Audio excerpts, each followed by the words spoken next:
শুভ দুপুর বন্ধুরা। আজকে দুপুরে কি রান্না করছি দেখতে থাকুন। তো প্রথমেই বাজার থেকে কলমি শাক নিয়ে এসেছিলাম, তো ভালো করে বেছে নিয়েছি, দিয়ে ধুয়ে নিয়ে এবার কুচিয়ে নিচ্ছি। তো অনেকটাই কোচানো হয়ে গেছে, এটুকুনি পড়ে আছে, তো এটাও কুচিয়ে নেব। শাক জিনিসটা যত ভালো কোচানো যাবে ততই খেতে স্বাদ হয়। তো আমি এর থেকে আর ভালো কোচাতে পারি না, যেটুকুনি পারছি সেটুকুনি করছি। তো আপনারা নিশ্চয়ই এর থেকে ভালোও কুচাতে পারেন, অনেকে আছে পারেন না, তো আমি এইভাবেই কুচিয়ে নিচ্ছি।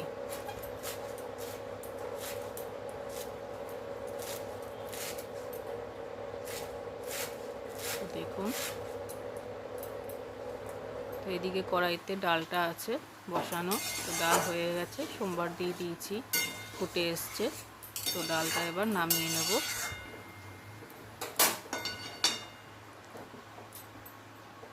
ডালটা নামিয়ে নিলাম, এবার শাকটা ভেজে নেব।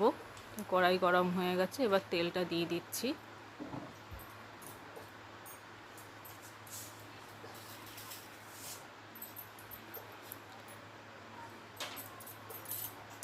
তেল গরম হয়ে গেছে, এবার এর মধ্যে কালো জিরে দিয়ে দেবো, আর একটু রসুন কুচিয়ে রেখেছি, কুচনো রসুনটা দিয়ে দেবো।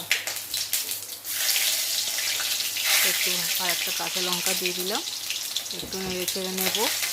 রসুনটা ভাজা ভাজা হয়ে গেছে, এইবারে কুচিয়ে রাখা শাকগুলো দিয়ে দেবো।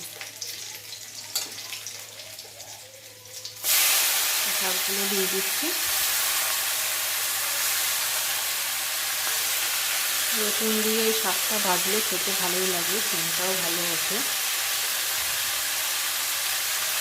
আমার তো এই শাক দিয়ে আর্ধেক ভাত খাওয়া হয়ে যায়, আর শাক ভাজাটা এতটাই ভালো লাগে। আপনাদের কীরকম লাগে জানাবেন কমেন্ট করে। তো এবার একটু নুন দিলাম আর হলুদের গুঁড়ো দেবো, দিয়ে নাড়াচাড়া করে নেব। আর একটু চিনি দিলাম।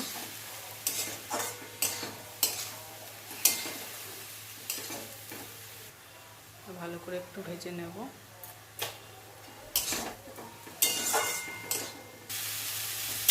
ভাজা ভাজা হয়ে গেছে, দেখুন।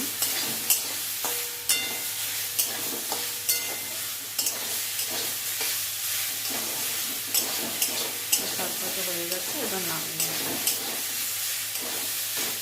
শাকের জলটাও টেনে দিচ্ছি, দেখুন আর জল নেই।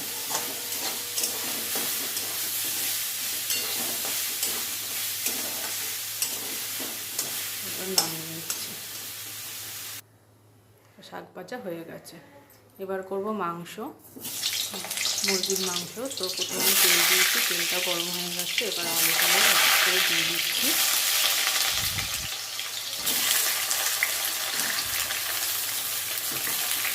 আলুগুলো একটু লালচে করে ভেজে নেব, মানে সময় নিয়ে একটু ভেজে নেব।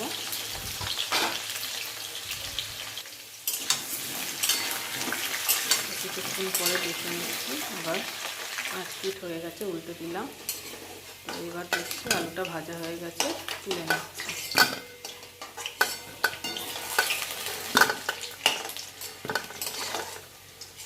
এগুলো সব তুলে নিচ্ছি।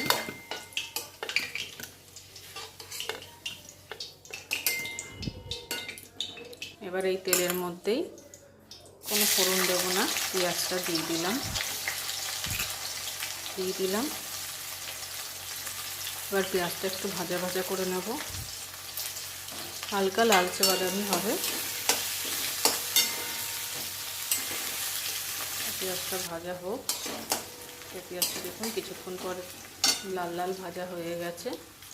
তো এবার মশলা করবো, তার আগে এখানে মাংসটা ভালো করে ধুয়ে নুন আর হলুদ দিয়ে রেখে দিয়েছিলাম মেখে।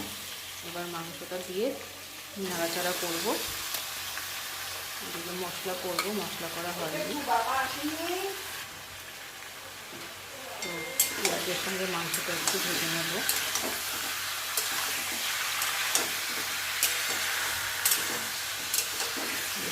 এইভাবে ভেজে নেব মাংসটা। এবার এদিকে মশলাটা করছি, দেখুন।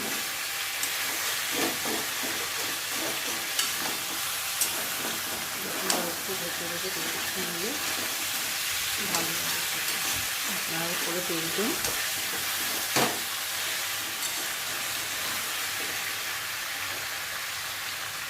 এই যে মশলাটা করেছি, এখানে আছে আদা, রসুন, কাঁচা লঙ্কা আর আছে টমেটো।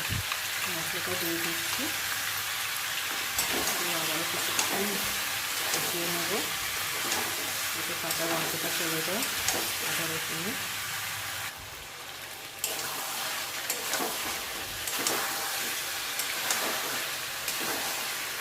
কষিয়ে নিচ্ছি দেখুন।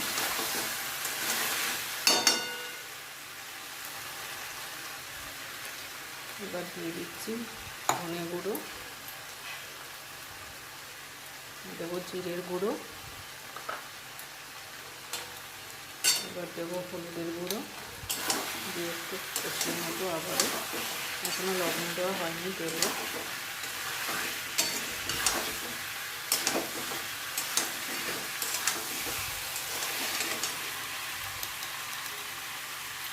এবার আর একটু হলুদ দিলাম, আর একটু লঙ্কার গুঁড়ো দেবো।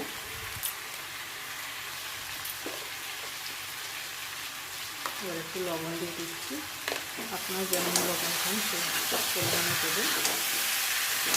আবারও কষিয়ে নিচ্ছি। মাংস যত কষাবো ততই মাংস খেতে ভালো লাগবে। মাংস জিনিসটা হলো কষানোর উপর নির্ভর করে। দেখুন কেমন তেল ছেড়ে দিয়েছে কষাতে কষাতে।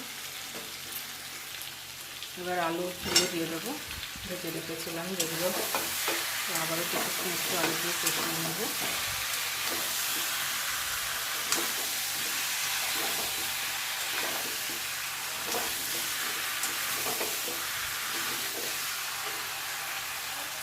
কষিয়ে নিচ্ছি, দেখুন আলুগুলো কষানো হয়ে গেছে। এবার গরম জলটা দিয়ে দিচ্ছি, একটু নেড়ে ছেড়ে দিচ্ছি। তো দেখুন ফুটে এসছে। এবার একটু কাঁচা লঙ্কা আর একটু হাতে ঘরে বানানো গরম মশলাটা দিয়ে দেব। তো আলু মাংস দুটোই সেদ্ধ হয়ে গেছে। এবার দেখুন একটু নাড়িয়ে দিলাম, একটু ঝোল ঝোল রাখবো। তো মাংস হয়ে গেছে দেখুন। এই ডাল করেছিলাম আর আছে গন্ধরাজ লেবু। ধন্যবাদ।